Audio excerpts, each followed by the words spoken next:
ভারতীয় জনতা পার্টির কাছে গদি মিডিয়া তো রয়েছেই, তার মধ্যেও অফিসিয়ালি উত্তরপ্রদেশ সরকার মানে যোগী আদিত্যনাথ মিডিয়াকে গোদ নিতে চলেছে।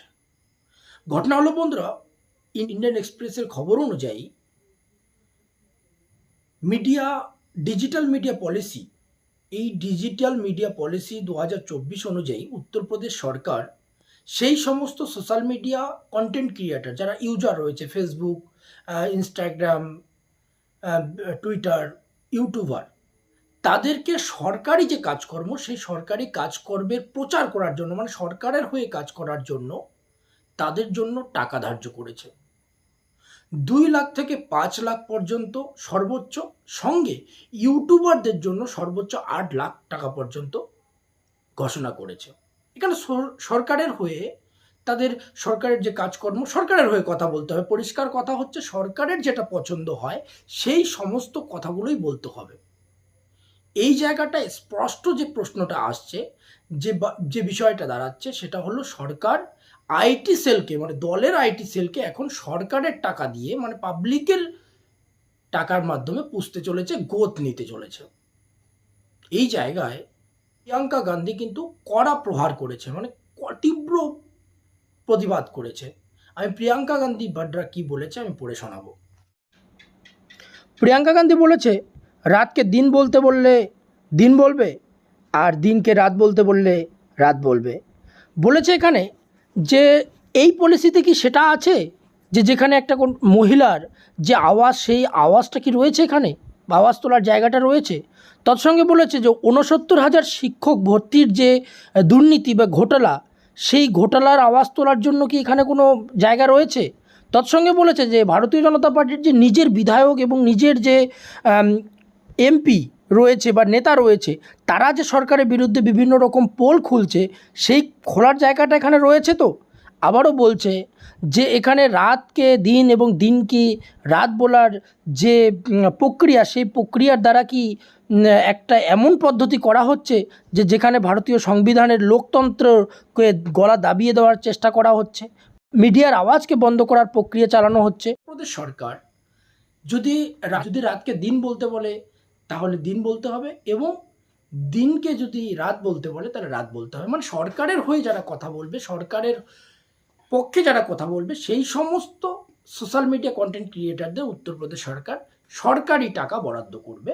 এবং যারা সরকারের হয়ে এখানে যেটা নীতির মধ্যে যেটা বলছে, নাকারাত্মক প্লাস অশ্লীল এই ধরনের কথাগুলো বলেছে, যে এই ধরনের কথা যারা আবার সরকারের বিরুদ্ধে কথা বলবে রাষ্ট্রদ্রোহী তকমা দেওয়া হবে।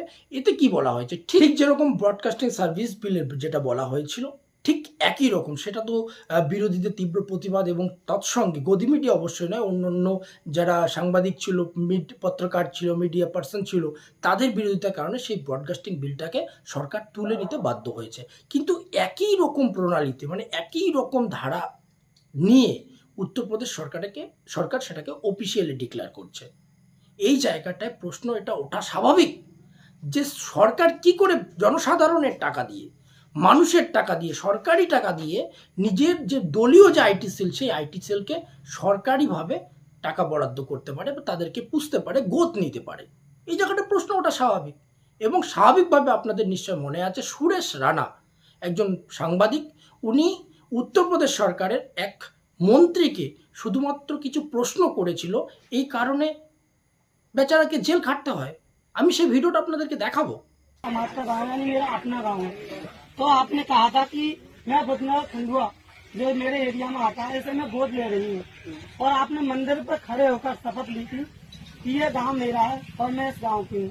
आपने जो गांव के बड़े बुजुर्ग हैं उनसे भी कहा था कि जो आप काम है आपका वो आप मुझसे कहें, मैं इसका पूर्ति कराऊंगी, और अगर इस बार मेरी विजय होती है तो मैं इस गाँव में दोबारा आऊंगी। इसके बाद भी आप इस गाँव में दोबारा नहीं आई थी। बुद्धनगर में एक भी बरात घर नहीं है, नहीं यहाँ पर सरकारी शौचालय की व्यवस्था है, और आपने कहा था कि मंदिर से लेके इस वाली रोड को पक्का कराऊंगी। आपने यहाँ से लेकर जो खंजा वाला रोड था इसे मैं पक्का कराऊंगी। अभी तक ये रास्ता इतनी कच्ची है, यहाँ बाइक तक पैदल वाले भी लोग परेशान हो जाते हैं। और गांव वालों की विशेष परेशानी ये थी कि आपने ये भी कहा था कि देवी माँ की मंदिर की मैं बाउंड्री कराऊंगी। आपने उसकी अभी तक सुनवाई नहीं करी थी। गांव वालों ने बहुत ही प्रेशर दिया था कि हम जा रहे हैं वहाँ पर, आपके कारण भी गए थे, मगर उनकी कोई भी सुनवाई नहीं हुई थी। आप बताइए, आप इसके बारे में क्या?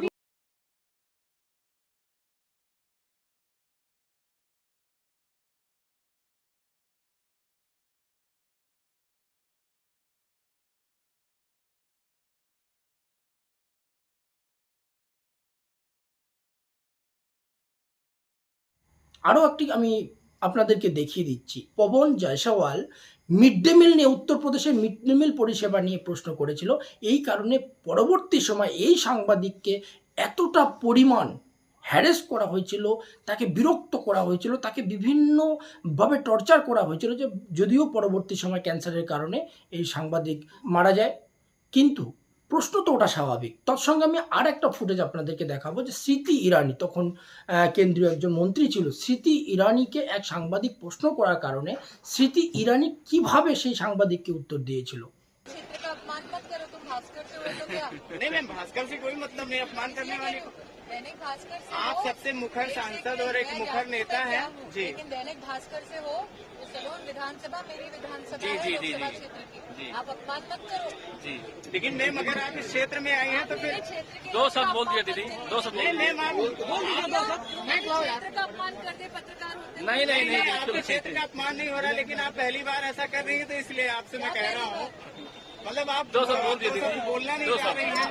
आप अगर मेरे क्षेत्र का अपमान करेंगे भैया तो मैं आपकी मालिकाना उनको फोन करके कहूंगी, पत्रकार को अधिकार नहीं क्षेत्र की जनता का अपमान करने। नहीं मैं कोई भरत कोई अग्रवाल जी है ना, कोई अपमान नहीं हो रहा मैं है। करूंगी फोन और कहूंगी सलोन विधानसभा क्षेत्र अमेठी लोकसभा क्षेत्र का हिस्सा है।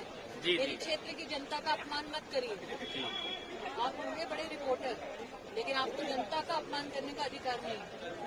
दीदी आइंदा तो मेरे क्षेत्र की हम जनता का अपमान मत हम कीजिएगा। लोग दो शब्द बोलने के लिए भैया आगे से मेरी क्षेत्र की जनता का अपमान मत करिएगा। मैं बहुत प्यार से निवेदन कर रही हूँ, वरना मैं तो দেখলেন, পরবর্তী সময় এই সাংবাদিককে কিন্তু তার চাকরি খোয়াতে হয়।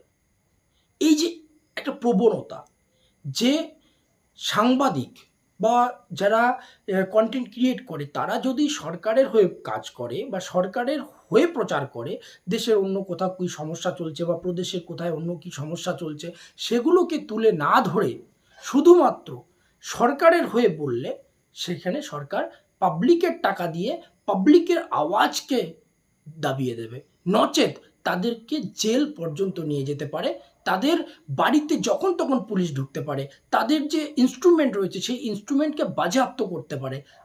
এই সমস্ত কথার ক্ষেত্রে কিন্তু ব্যবহার করেছে অশ্লীল টিপ্পনী, নাকারাত্মক এই ধরনের শব্দগুলো ব্যবহার করেছে, এবং তাদের মধ্যে দেশদ্রোহিতার মামলা পর্যন্ত জাহির হতে পারে। এখানে আপনাদেরকে সরকারি ইন্টেনশনটা আপনাকে বুঝতে হবে। এগুলো তো শুধুমাত্র নীতির মধ্যে একটা শব্দ কেবলমাত্র। আমি আপনাদেরকে বলছি যে Pawan Jaiswal mid day meal নিয়ে কথা বলেছিল, মানুষের হয়ে কথা বলেছিল। সুরেশ রানা, আপনি যে ভিডিওটা দেখলেন, ভিডিওতে কোথাও কি কোনো রকম অশ্লীল শব্দ ব্যবহার করেছে? কোথাও এরকম আপত্তিজনক শব্দ ব্যবহার করেছে? করেনি। তারপরেও কিন্তু জেলে যেতে হয়। যে স্মৃতি ইরানিকে, আমি কিছুক্ষণ আগে যে ভিডিওটা দেখলাম, স্মৃতি ইরানির সঙ্গে কিন্তু এই পত্রকার বা এই সাংবাদিক কোনো রকম আপত্তিজনক ব্যবহার করেনি বা কোনো রকম সেরকম প্রশ্ন করেনি যেখানে আপত্তি থাকতে পারে। তারপরেও কিন্তু সেই পত্রকারকে বা সেই সাংবাদিককে চাকরি থেকে বিলম্বিত করা হয় বা চাকরি থেকে বাদ দেওয়া হয়। তাহলে এই যে ধারাটা, উত্তরপ্রদেশের সরকারের যে ডিজিটাল নীতি, সেই ডিজিটাল নীতির মাধ্যমে এটা পরিষ্কার যে সরকারি যে ভুল ভ্রান্তি রয়েছে, সরকারের যে দুর্নীতি রয়েছে, সরকারের যে ঘোটালা রয়েছে, সেই সমস্ত জিনিসকে মানুষের কাছ থেকে পুরোপুরিভাবে দাবিয়ে দিয়ে শুধুমাত্র সরকারের প্রচারের স্বার্থে মিডিয়াকে ব্যবহার করতে চায়। এর জন্য লাইনও লেগে গেছে। কিন্তু আসল উদ্দেশ্য হলো ধ্রুবরাত্রি থেকে শুরু করে, রবিশ কুমার থেকে শুরু করে, অভিষেক শর্মা থেকে শুরু করে, সাক্ষী যোশী থেকে শুরু করে, এই ধরনের যারা সাংবাদিকতা করে তাদেরকে পুরোপুরি দাবিয়ে দেওয়া। সরকার আইটি সেলটাকে সরকারি টাকায় পুষতে চাচ্ছে, গোদ নিতে চাচ্ছে। এই জায়গাটায় অবশ্যই তীব্র প্রতিবাদ জানিয়েছে। সাউদ্দিন ওয়েসি কি বলেছে আমি আপনাদেরকে পড়ে শোনাবো। अपनी नाकामियों पर पर्दा डालने के लिए योगी आदित्यनाथ ने एक नई स्कीम चलाई है। स्कीम के तहत सोशल मीडिया पर बाबा की झूठी तारीफ करने से कोई 8 लाख रुपया तक कमा सकता है।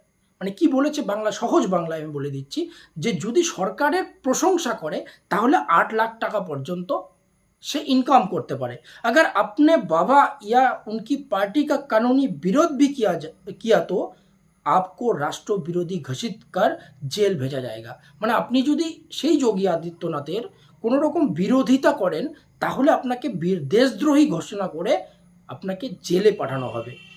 आपके टैक्स के पैसों से आप आईटी सेल वालों को घर चलेगा। মানে বুঝতে পেরেছেন কি বলেছে, যে সাধারণ মানুষের পয়সায় আইটি সেলের যে মানে সংসার সেটা চলার কথা বলেছে উনি।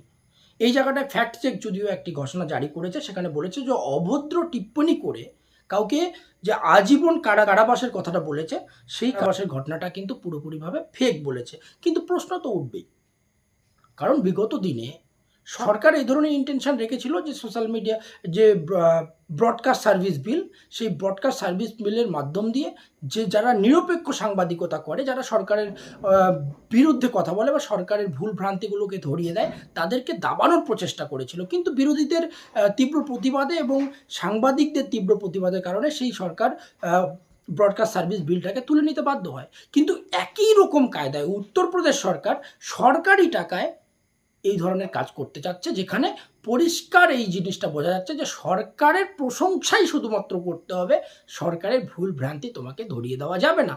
এখানে কয়েকটা শব্দ ঢুকিয়ে দিয়েছে যে তুমি যদি অশ্লীল, নাকারাত্মক, এই ধরনের অভদ্রতা, আমি এই ধরনের শব্দগুলোকে ঢুকিয়ে দিয়েছি, কিন্তু বাস্তবিক সরকারের ইন্টেনশনটা কিন্তু আপনাদের কাছে পরিষ্কার যে এগুলো তো শুধুমাত্র নিমিত্ত মাত্র।